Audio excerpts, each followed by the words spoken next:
I'm Jenny. I'm the Artistic Director of Graeae.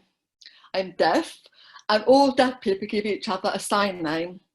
So, if you follow my instructions, make your fingers like Winston Churchill or the peace sign. So both fingers, the peace sign, move them up to your top of your head, and with your middle finger touching your head, and you just, I'd like put glass on top of your head, Jenny. Because whatever the weather is, I have sunglasses on my head. I have a second sign name, but when we meet, I'll tell you what that one is.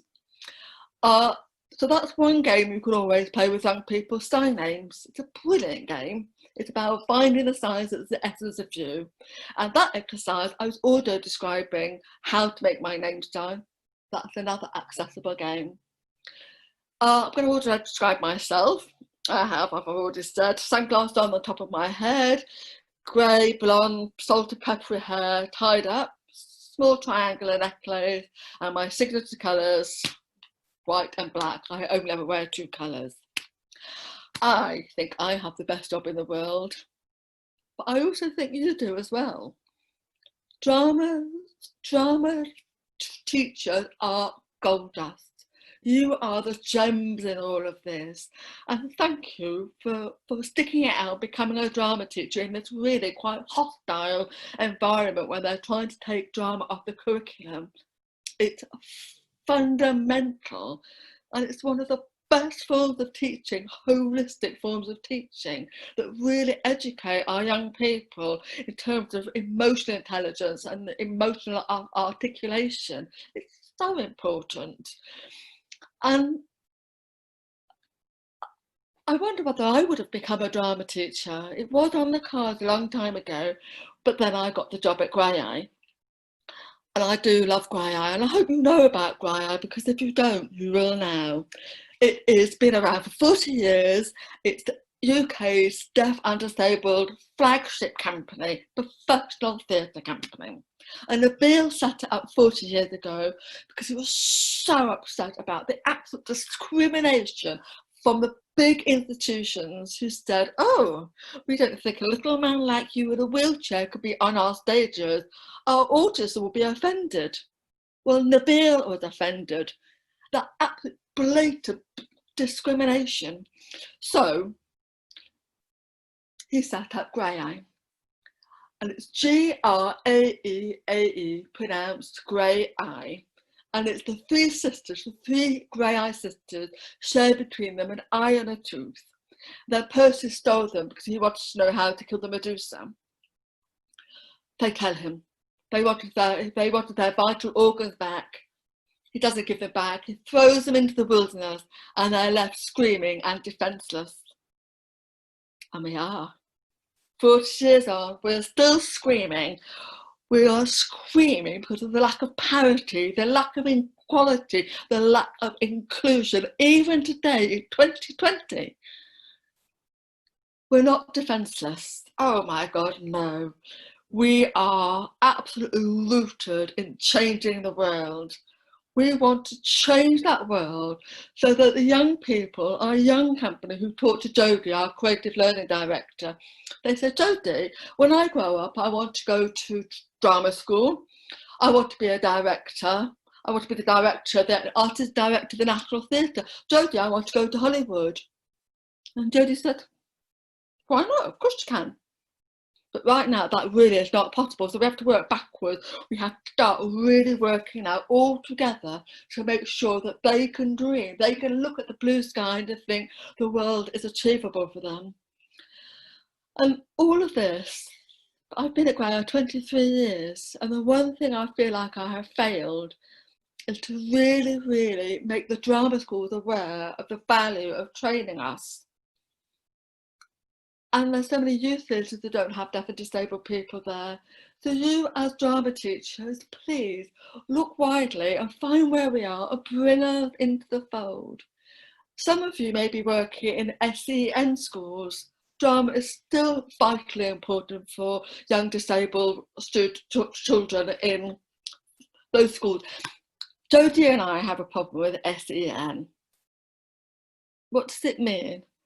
It really marginalises people. If we're talking about parity, come on. So can we work together and recreate or change the ethos or change the name of that? Because what all education should be is around parity, equality, inclusion, access, and dialogue. So one of the things that I love is when I meet a new disabled person, and together we have a conversation and they will tell me how they can best access the work that I want to do with them. I put forward my argument, saying, you know, we do this, this and this at Graeae. What have I missed out in terms of what support you need? And it's a really open, honest, drama-based conversation. And that's the only way we as a company have learned, and we continue to learn, is those really honest, open dialogue. But we create a safe space to enable those dialogues to enable that dialogue to happen. But that's what you will be doing. That's your whole role, isn't it, as a drama teacher, to bring people in, to find the many, many stories that those young people have, and to create a safe space for them to just find their real, authentic, honest self. It's an amazing job that you will be doing. And we, Jodie and I, are particularly fascinated to really make links. And we're here. You know, if you have questions around access, do look on our website in our inclusive access practice. Get this. A labour of love.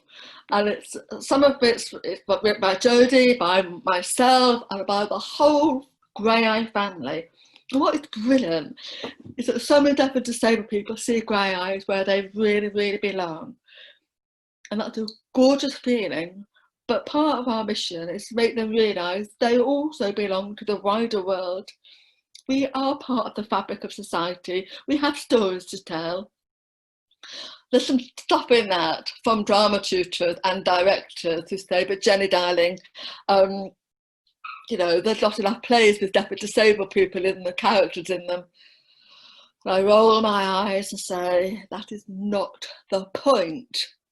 We can play anything if we have the skill. We need to be skilled up, of course we do.